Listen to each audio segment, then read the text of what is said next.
India Global. India Global.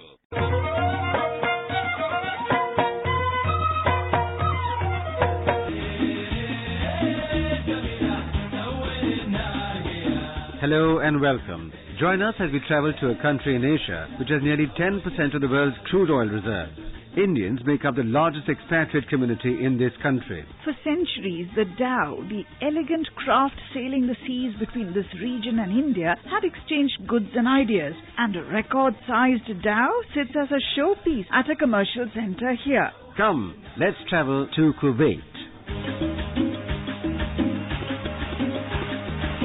The state of Kuwait lies at the northeastern corner of the Arabian Peninsula at the head of the Gulf. It is bordered by Iraq in the north and west, Saudi Arabia to the south, and across the Gulf to its east is Iran. Almost entirely flat desert, Kuwait includes the mainland and 9 offshore islands. With little freshwater sources and a climate unsuitable for agriculture, Kuwait depends on food imports and potable water from desalination facilities, which are among the most sophisticated in the world. Cloudbursts bringing huge amounts of rainwater and sandstorms are common.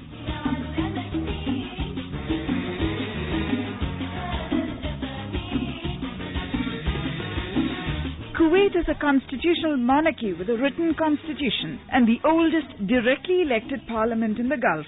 The Amir is the head of state and appoints the prime minister who heads the government. Islam is the religion professed by the native population and Arabic the official language. The capital of the country is Kuwait City. Kuwait is a member of the Organization of Petroleum Exporting Countries, OPEC.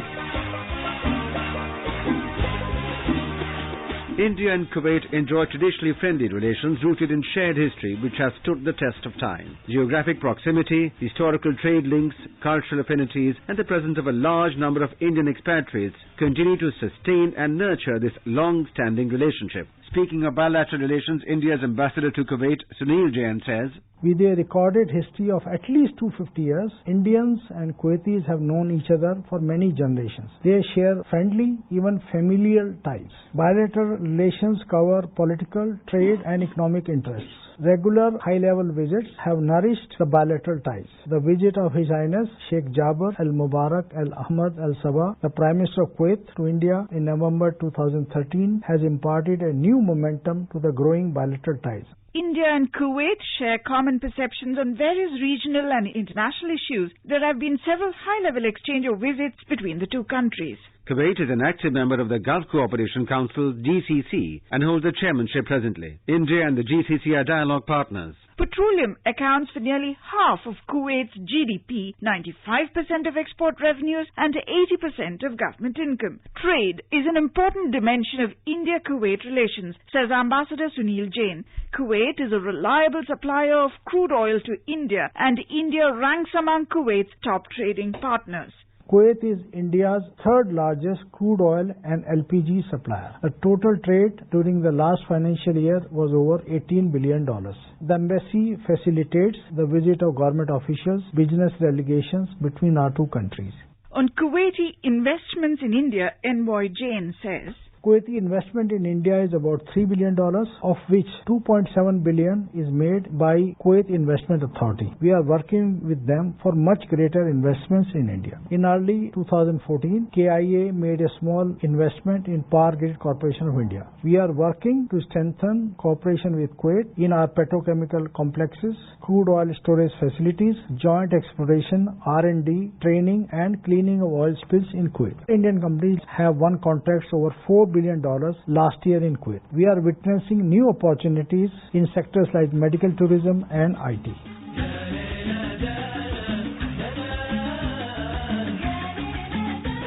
Ancient maritime trading routes brought Kuwaitis to India's shores. The Indian expatriate community in Kuwait has played an important role in bringing the two countries closer. The total annual remittance from Kuwait to India is estimated to be nearly $4 billion.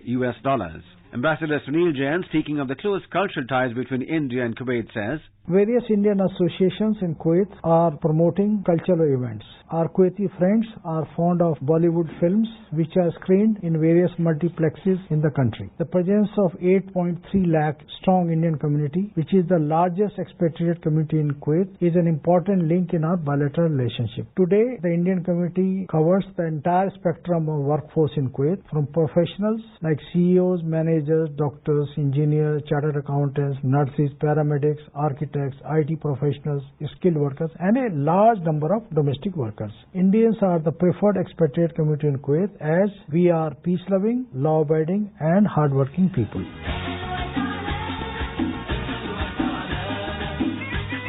And Ambassador Sunil Jain highlights some unique aspects of the relations between India and Kuwait.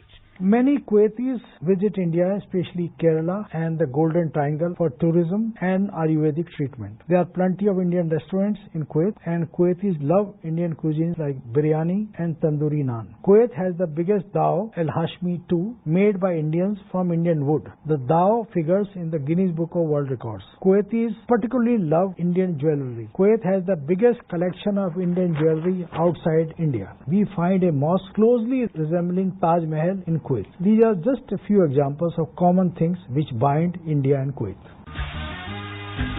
That wraps up our visit to Kuwait. But before we go, here's a question for you.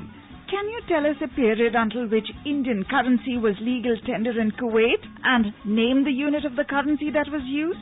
Send in your answers to indiajourneys360@gmail.com. The first 3 listeners sending in the correct answer will get a music CD from AIR's archives and a DVD from the Ministry of External Affairs. Don't forget to write your address and phone number when you mail us.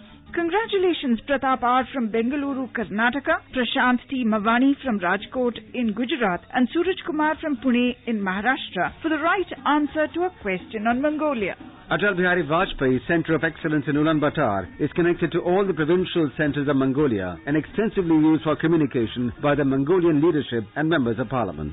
Until next time then, goodbye and travel safe.